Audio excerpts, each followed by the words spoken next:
everyone. Welcome to The Heart of It, where we talk all things family life from a Christ-centered and Orthodox perspective. I'm Clara Bertan, and I'm so looking forward to today's broadcast because we have Dr. Maggie Ateia with us. Welcome, Maggie. Thanks. Okay, so Maggie, you are a clinical psychologist, Yep. You're a mom, Yep. You are somebody who just has a heart for this kind of work, working with young adults, with couples, and I'm especially grateful to have this conversation with you because today's topic is a big one. Yep. We are addressing sexuality, what it means for us as parents to cultivate sexual wholeness for our kiddos, how we can approach this topic from a healthy, godly perspective. And so it's big. It's a big topic. Yeah. But maybe before we dive into our conversation and give a few little disclaimers in just a second, let's start with a fun would you rather question, if you're willing. Sure. Okay. I love these questions. Okay. Catch you a little bit off guard. Okay. Okay. So if you had the choice, would you rather never have to cook again or never have to clean Yeah, you again? had me. I love to clean, and I despise cooking. So that was an easy one. Okay. Too easy for me. Okay. I just cannot get into cooking. Okay. I love to eat, obviously. I was gonna say. That's my favorite. Eating's not the problem Eating is here. my favorite, but cooking is not. I'm not a chopper. I just don't like it. Okay. So we can switch because I think I would go for never having to clean. You would? Again, Oh, no. yeah. I love to clean. Okay. I love to start something dirty and then see it get clean. You like the satisfaction Yes. of seeing something go from dirty to Especially clean. a kitchen countertop. Oh, okay. Ooh, it's nice. That sparkle gets you? Yes. Every time. Very, very good. My husband's the same way. He'd rather clean and I'd rather cook. Okay. So we have a good That's scenario a good happening. balance. Yeah. I like it. Okay. Well, I'm glad that was an easy one for you, Maggie. All right. So let's dive into our topic then for today. And maybe we'll give a few disclaimers. If you have listening ears nearby, we are going to talk about this as directly as we can by the grace of God. It is a sensitive topic. We know that for some of us, it might be a little uncomfortable to talk about sexuality, which is exactly why we are talking about this. And we want to make sure that it's in the context of the church, within what is holy, what is godly, but just so you know, we are going to, by God's grace, talk about this as directly as we can. So just a little disclaimer there. And if you are uncomfortable at any point, hopefully, by God's grace, we're breaking that discomfort together, that we're navigating this in a way that as parents, we know we are brothers and sisters and all trying to do our best with this. There's no experts here, just people, parents trying to do what's important for our kiddos. So let's then start off with why this is important. Why is it, do you think, Maggie, as parents, we need to reclaim this conversation? Why should it be us? Why should it be our homes that our children are first introduced to the topic of sexuality? Why does this matter? Yeah. I mean, this is a topic that is going to be introduced to them. So we as parents have to decide, what do we want them to learn? Are we wanting them to learn from media? Are we wanting them to learn from their friends? Or is TikTok going to teach them about sexuality rather than us? The thing is, I think it's a difficult and uncomfortable topic for a lot of parents. And I know we'll get into it, but the idea of how we learned sexuality. And so I think that we have to break that pattern of letting our kids learn the way that we learned, which I know I learned about sex from movies or TV or friends or in biology class. It was never talked about at home. So I think that when we're now our newer generation raising our kids, I think that we have to start cultivating that relationship early so that we're not coming to it at, the day of their wedding to talk to them about sex. Yeah. And I think your experience is so common, right? That so many of us didn't have these conversations at home, or there was either a tension or a discomfort around these topics. So it's so easy to outsource that to even something as simple as saying like, well, the church or Sunday school or somebody will teach my child the right way to think about sexuality. But what you're talking about as far as those topics will be introduced no matter what. So where do we want our children to hear? And it is theological. Sexuality is theological. It is not just biological. So we need to hold on to those, the nuggets that we get to give our kids. We have to be the ones to teach them that. So I think it is really important. Well, you're speaking to both the responsibility and the privilege. Absolutely. I think maybe it feels like a burden if it's just this thing I have to do versus the privilege of being the ones to offer that to our children. I think there's something really beautiful about approaching it that way. It really is. It is. We are lucky to be able to give our input to these young minds and to be able to influence them the way that we think is the right influence rather than how the world wants to influence them. So it is. It's really important. Okay. So where do you think then, Maggie, some of our own discomfort, or perhaps, if I'm thinking of maybe some parents who never had those conversations in their home, or there's maybe perhaps some shame that has entered the picture as far as the way that you've been thinking about sexuality. How does that show up then in our parenting, and whether or not we choose to have those conversations or not? Yeah, I think that shame comes from privacy, things that are made to feel like this is an embarrassing or uncomfortable topic. Then there's a lot of shame around that. So we as parents need to be really careful about how we introduce the topic, how we're talking about sex in general, how we talk about our bodies in general. If we're only talking about modesty to our daughters, then what do our sons think? What's the message that they're hearing? We have to think a lot about the underlying quiet, silent messages that are being spoken rather than what we're actually saying. So I think that, talking about sex in a way that is not uncomfortable. Like, I remember, my parents never talked to me about sex, but whenever something like that would come up or a movie, or you could see my mom, she was like so embarrassed. And visible reaction. Visible reaction. Yeah. I mean, it was like a TV show where she would like put her hands above her mouth and like giggle. So it really it gave me this impression that that's like an off-limit topic. Off-limit, kind of shameful, kind of embarrassing. You don't touch that topic. And so I think we have to be really careful for the next generation to not do that. Well, and I think you bring up a really powerful point in that there were never the words spoken like sex is dirty or it's bad, but the reluctance to engage or the visible reaction that would sometimes come up in those conversations spoke volumes. Didn't necessarily have to be words, but that the way that we interact with the topic is sometimes through our nonverbal communication. Totally. Yeah, and I think that maybe our parents' generation, they were so afraid to talk to us about it. Maybe they thought if we talk about it, then you guys will go have sex. But that, of course is not the case. I would have rather had a conversation about what is this thing that you see on TV all the time that people keep talking about? Like, what's the beauty of it? What's the, so I think we get this cool opportunity where we now can feel less uncomfortable about bringing it up with our kids, and certainly at an age-appropriate time, but that we talk about it as it was created by God, as it was intended. Because we have to remember, it's absolutely not dirty, and it is not shameful, and it is not ugly.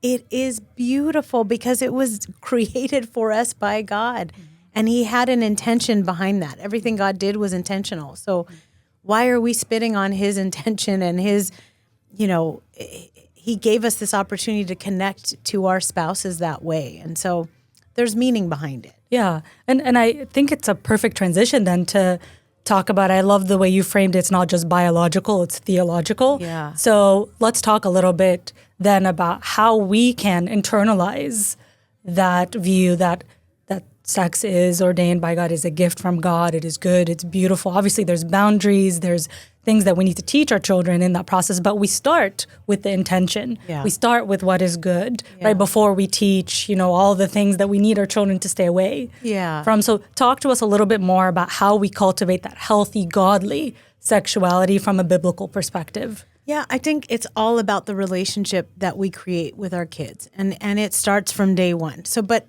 I also want to say, people who have kids who are like 15, 16, it's not that it's too late, I already made mistakes, I can't make up for it. Of course not.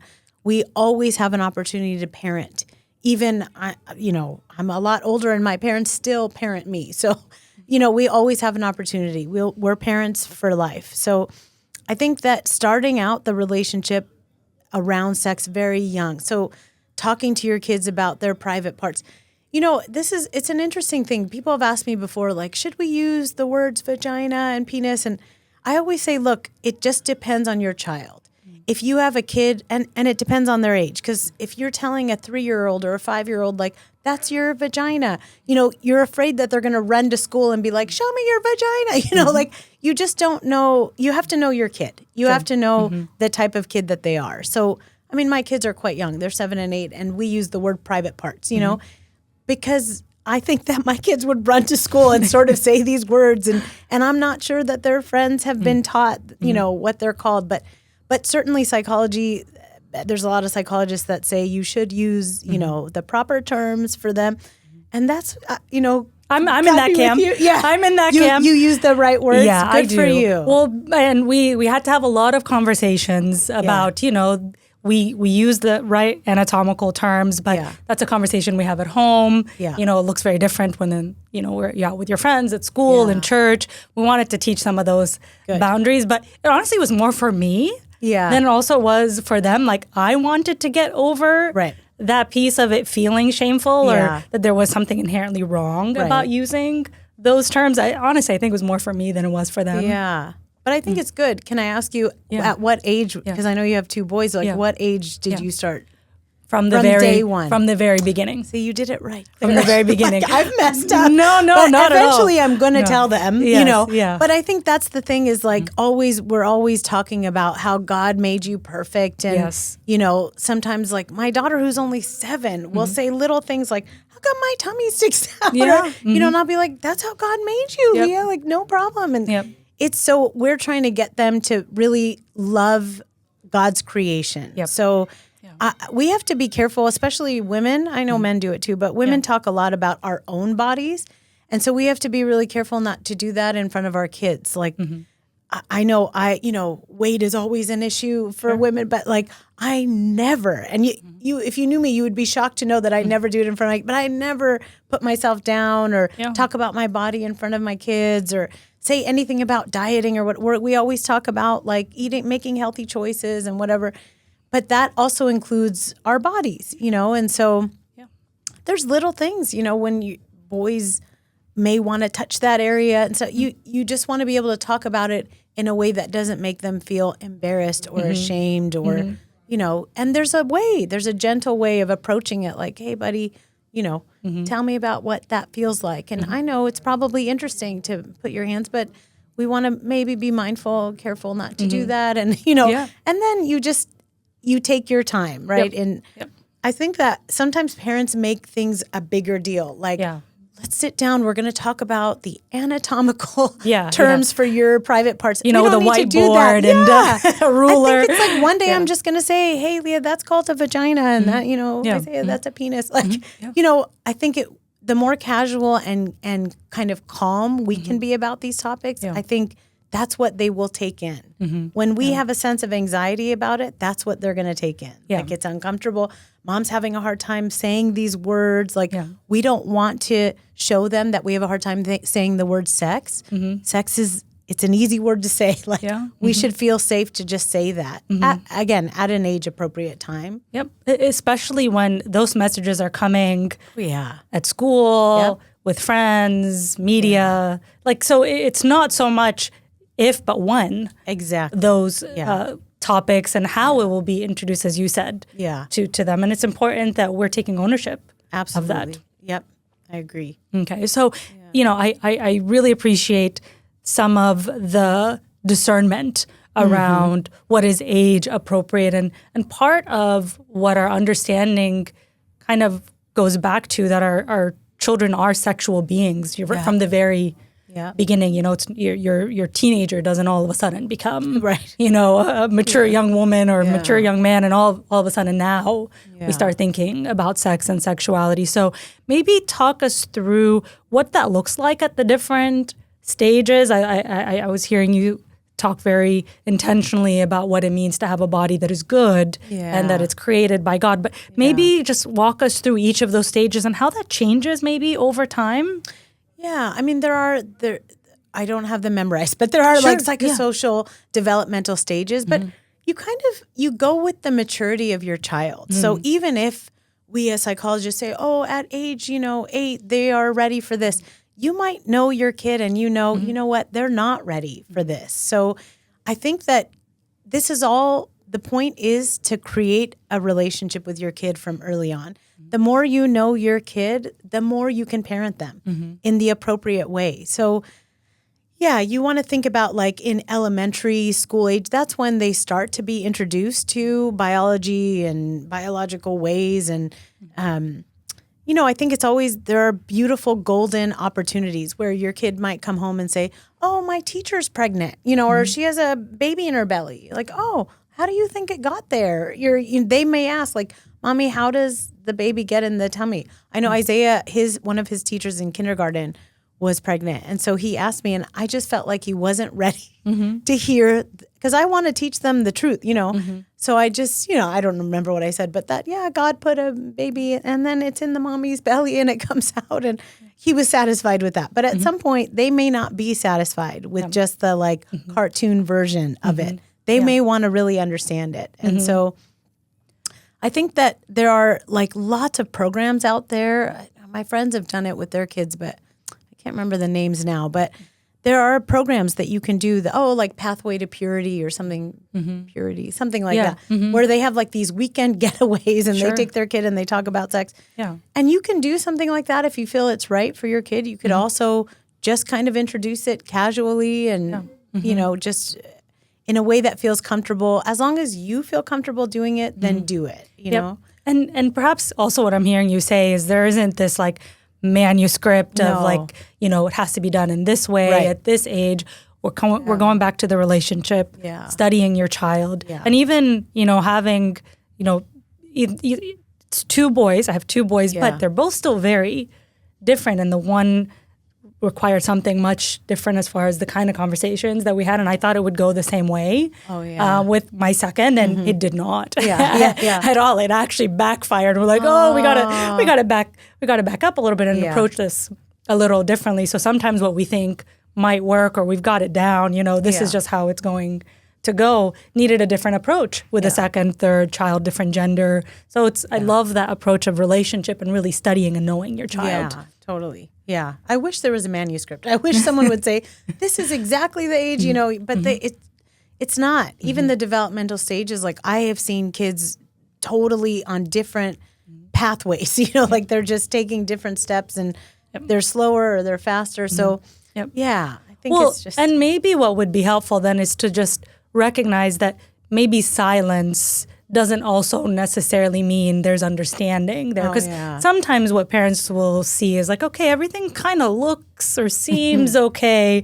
So perhaps there aren't questions or there isn't curiosity there. But I would say there's always curiosity, even if it looks different across different stages as far as what's age appropriate. But the curiosity is always there, just looks different. Yeah, totally. Which is why even like the idea of if they're not bringing up like, hey, how do babies get in?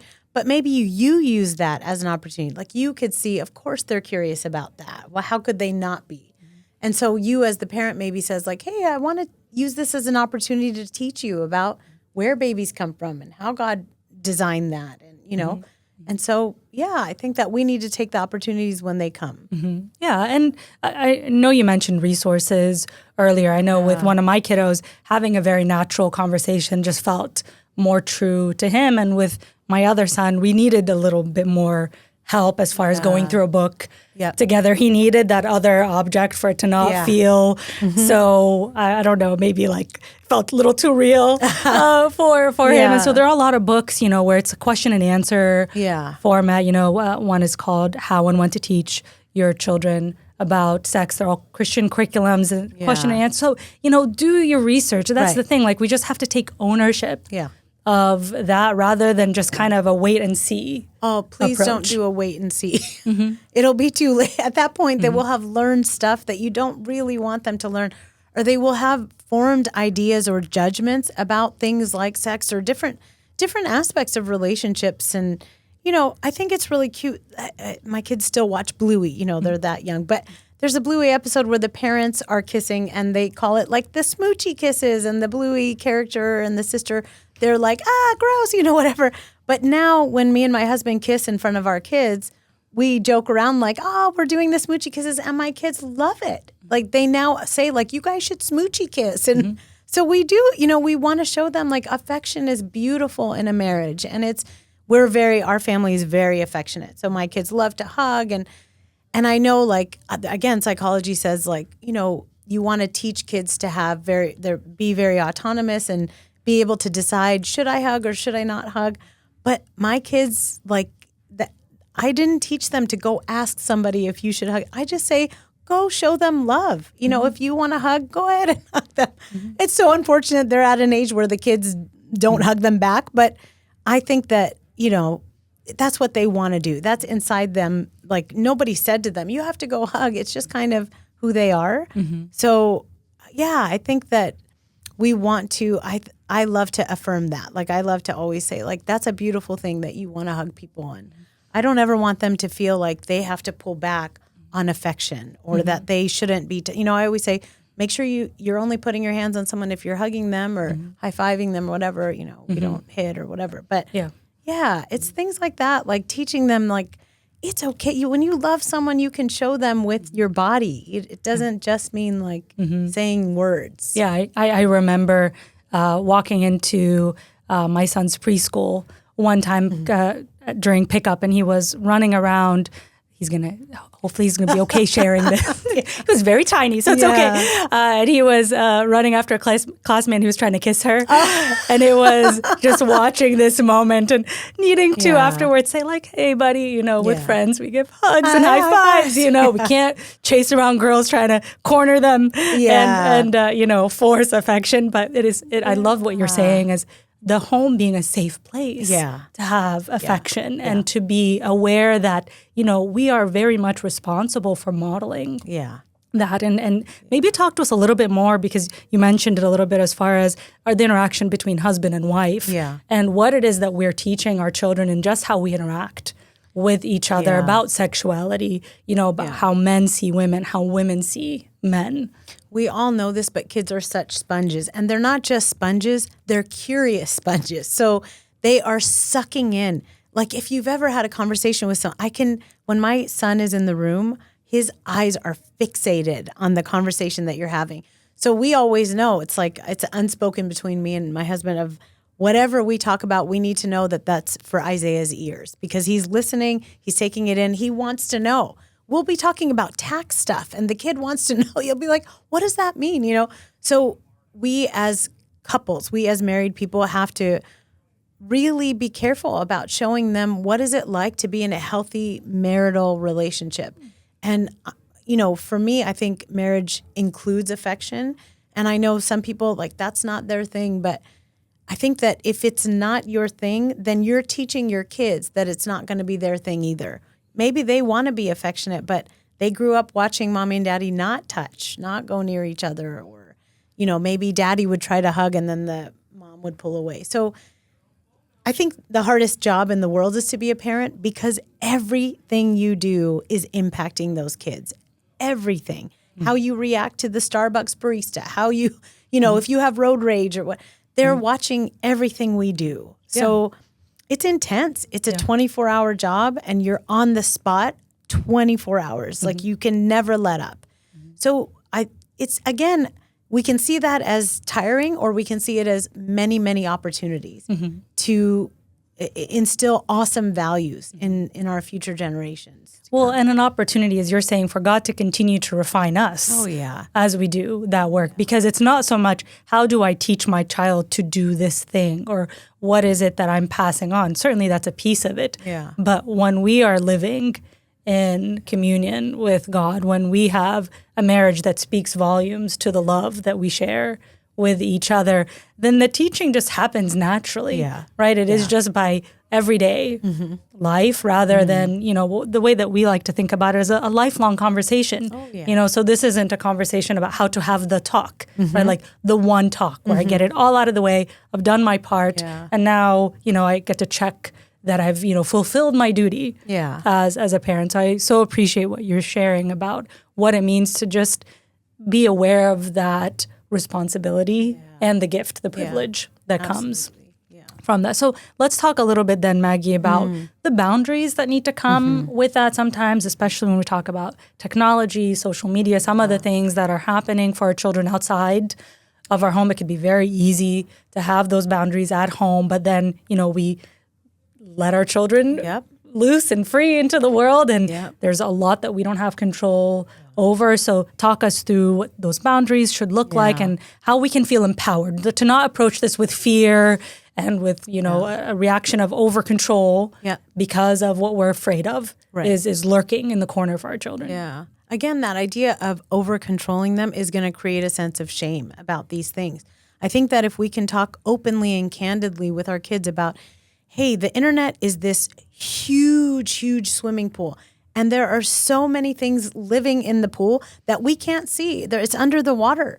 So there are things that we want to protect you against. Like we want to protect your eyes until they are mature enough to see certain things. And if you're exposed to things too early, sometimes it can be really jarring and uncomfortable and make you question things in a weird way. And so I think putting boundaries around technology is really important as parents. Like I think, it might feel controlled, like the kids might feel like they're being controlled. But the idea is to tell them we're doing this because we love you and we want to protect you. And I think that, again, if you start those conversations really early, then when they get to that teenage year where they really are kind of out in the wild and they are exposed to the internet at school in a way that you have no guarantees or there's no safeguards there, then, I think that they'll be more mindful. And maybe they'll come home and say, I saw something and I want to ask you about it. But they'll only do that if you have created a safe relationship with them where they feel like, I can come home and ask mommy about this thing that I saw, or, I saw this thing and I got excited by it, or I was interested in it, or whatever. But I think, again, it has to stop at, we can't be so afraid. If we are driven by fear, we are going to put and instill fear in our kids. So it more has to be just safety, just really understanding the mind.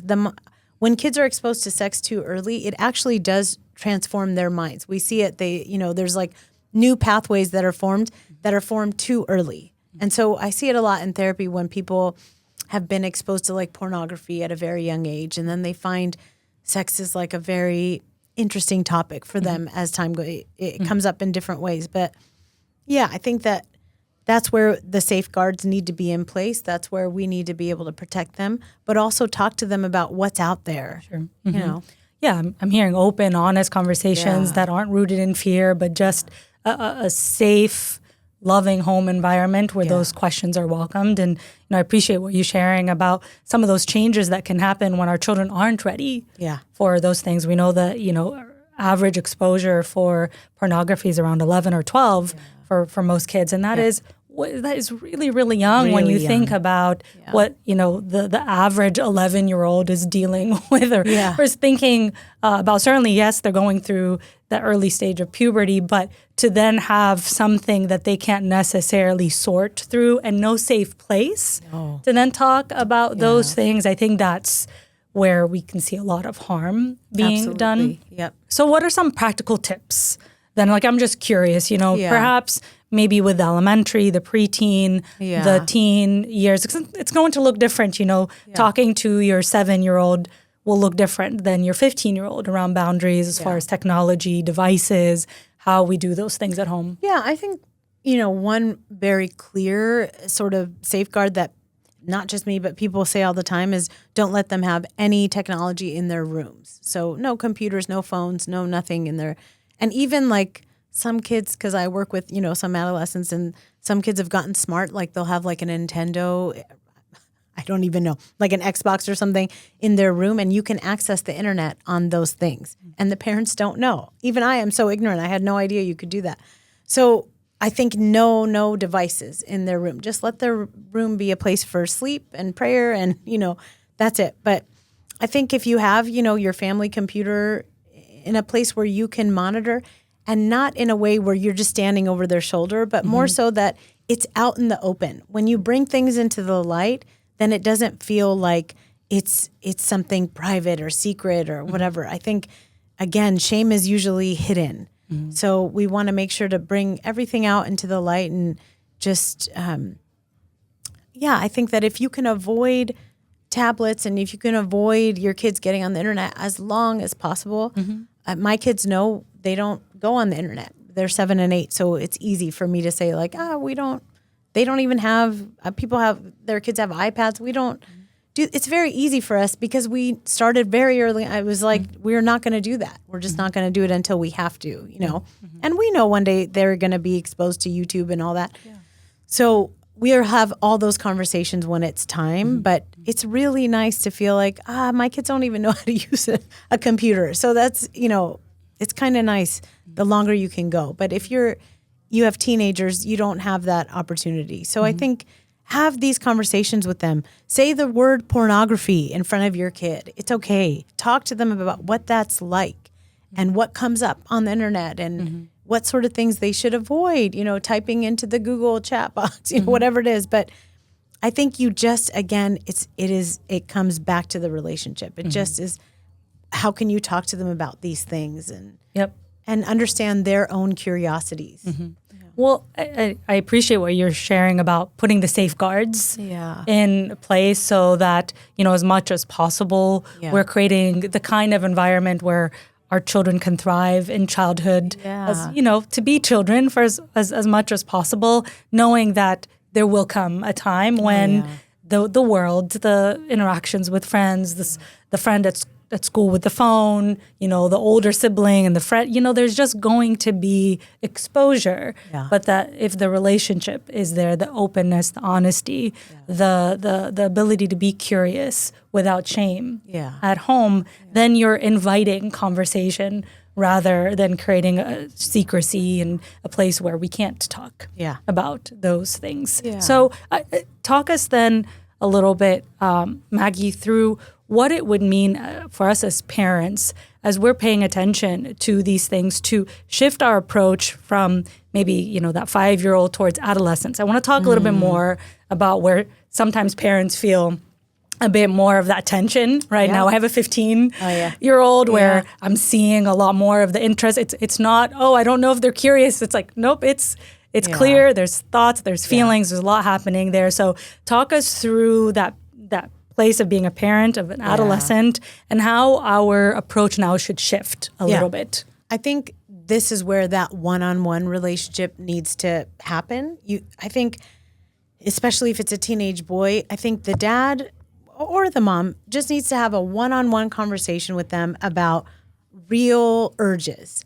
We are, like you said earlier, we are sexual beings. God created us with desires in our souls, you know, so it comes out, and obviously the devil uses that against us sometimes, of like our desires and, you know, how tempted we are with our desires. But I think that if you could have that conversation, and if you don't feel comfortable, maybe you have a good friend, like a spiritual guide or an abuna that can sit with them and just have these conversations. But I prefer it to be the parents. I prefer, like, you know, one or both. But yeah, just to say like, honey, I know that you want to do these things. Like, you have these desires, and ask your kids these questions. Like, tell me, what does a loving relationship look like to you? When you think about, if it's a boy, like when you think about being with a girl, like, what does that look like? You know, if you want to have a girlfriend or you want to go out on a date, what does it look like? Tell me, take me through. What does it mean? And,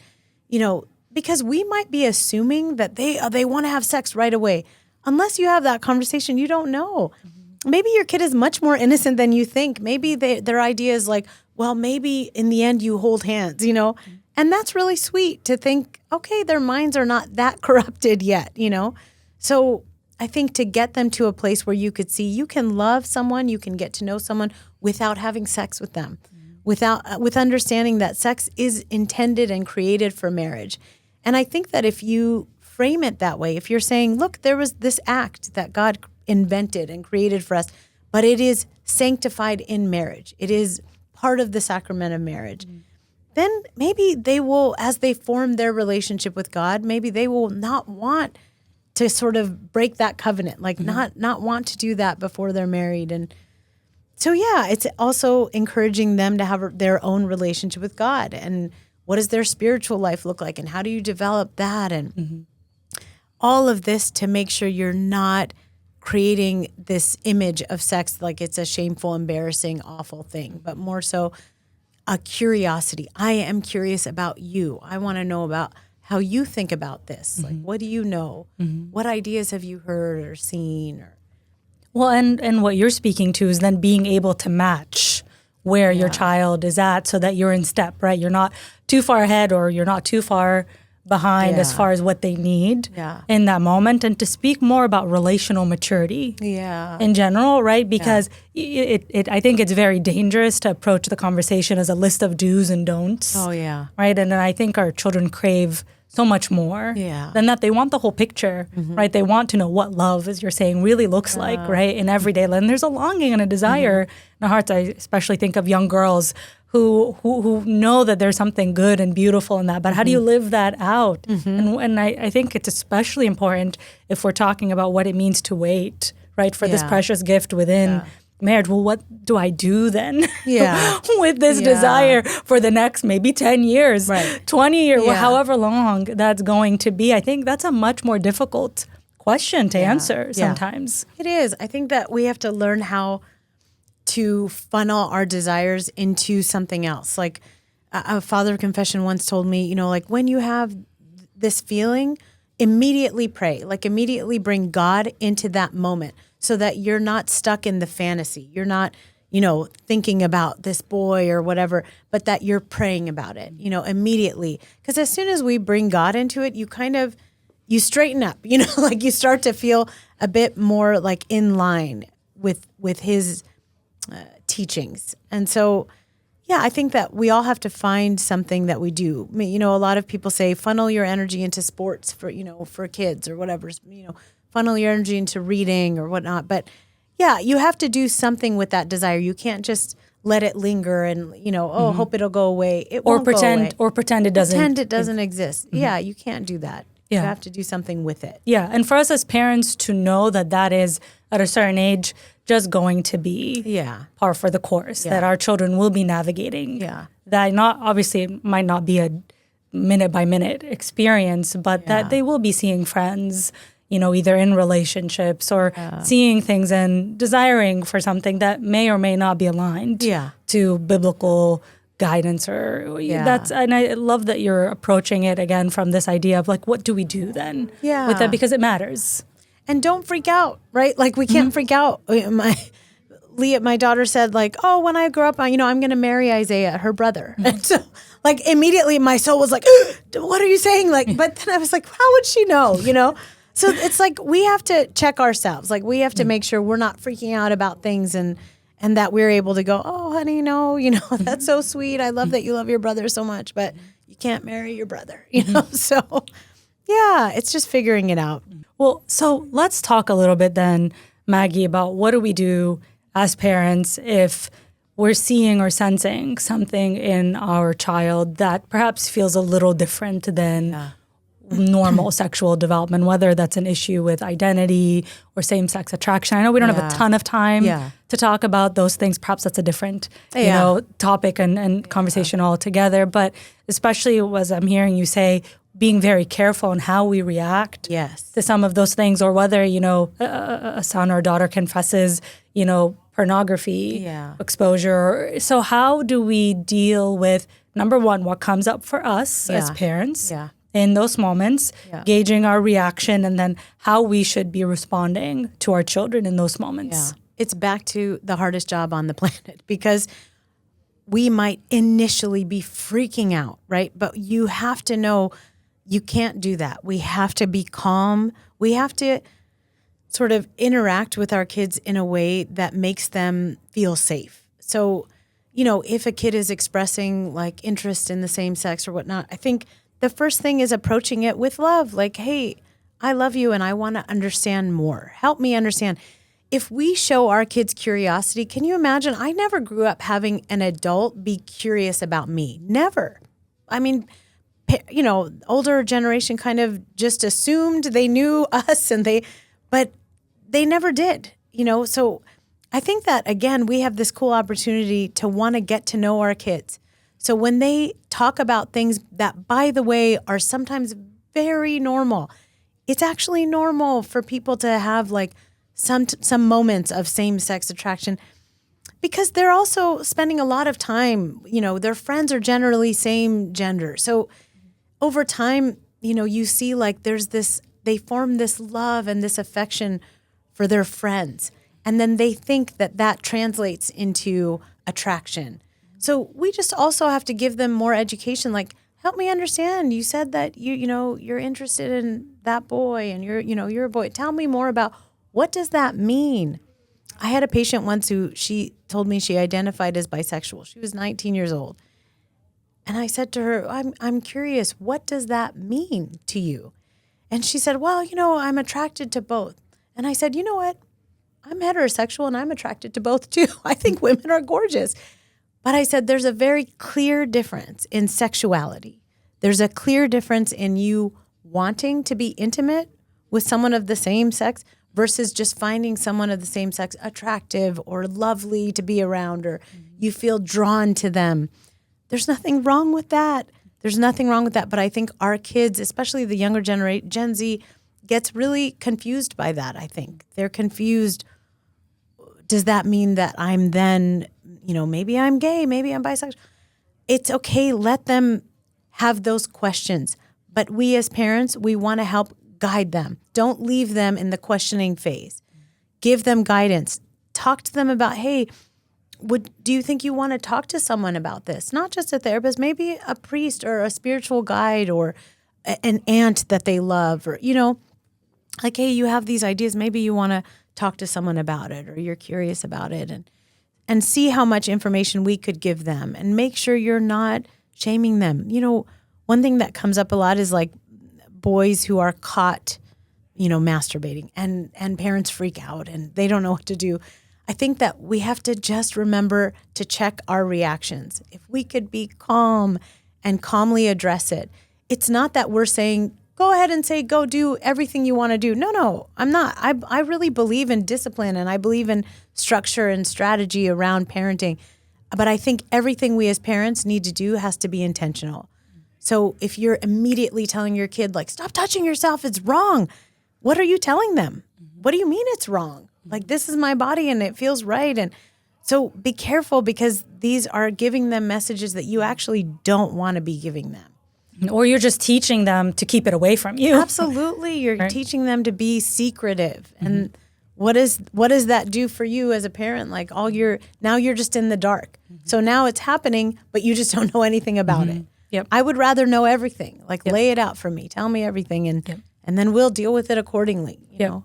Well, I appreciate what you're sharing about a calm, curious approach. I always talk to parents about the 3 C's: calm, curious, compassionate. I love that. And it's hard to go wrong when you have an approach that's gentle and patient and is still very much rooted in the truth. We don't let go of the truth in this, but, it is God's job, His work in us and in our parenting to be that truth, to be that light. We're the vessel of that sometimes. So I think maybe I'll speak for myself more than anything, that there's this urgency of like, well, they have to know this and they have to know it now. And what happens if they don't get this right in this very minute? And we can put so much pressure on ourselves. I think sometimes in those moments that it can unintentionally create issues where maybe there weren't none. Maybe there was just some innocent curiosity that we have now maybe turned into something problematic because of the approach. Right. Exactly. Yeah. That's what we don't want to make it a bigger deal.